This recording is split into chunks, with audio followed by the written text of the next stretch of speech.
musiqi 2-ci Qarabağ müharibəsində qəhrəmancasına şəhid olmuş Ramin Hüseynova ərmağan edilir.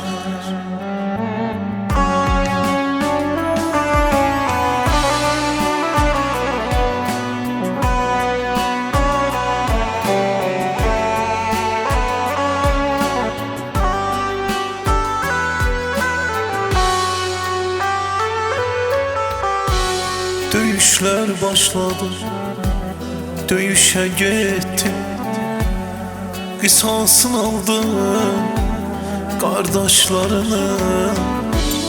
Sonda şehit oldum, kahraman oldum.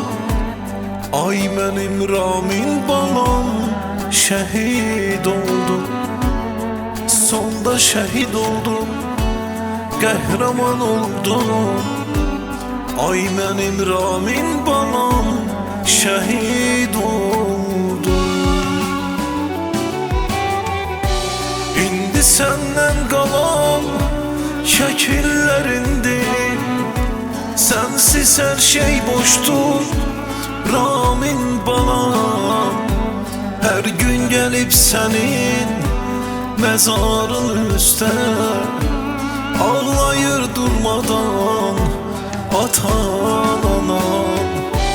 İndi senden kalan şekillerindir. Sensiz her şey boştur Ramin balam. Her gün gelip senin mezarın üstte ağlayır durmadan atan anam.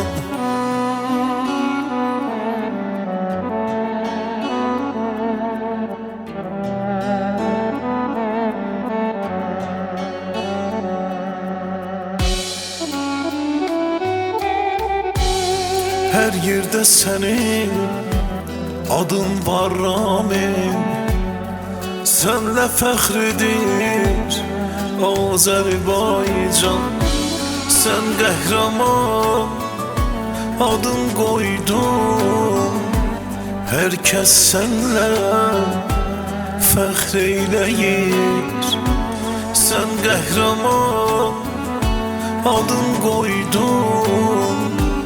Herkes senle fəxr eyləyir.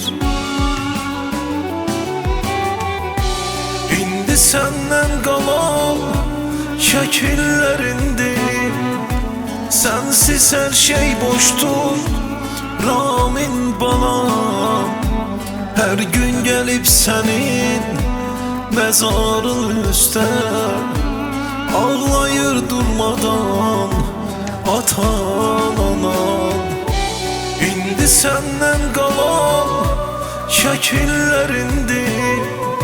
Sensiz her şey boştur Ramin balam.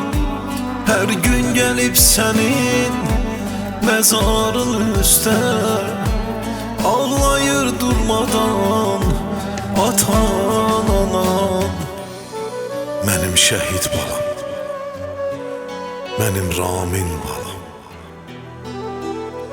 Atan, anam darıxır sensiz. Mənim cənnət qulum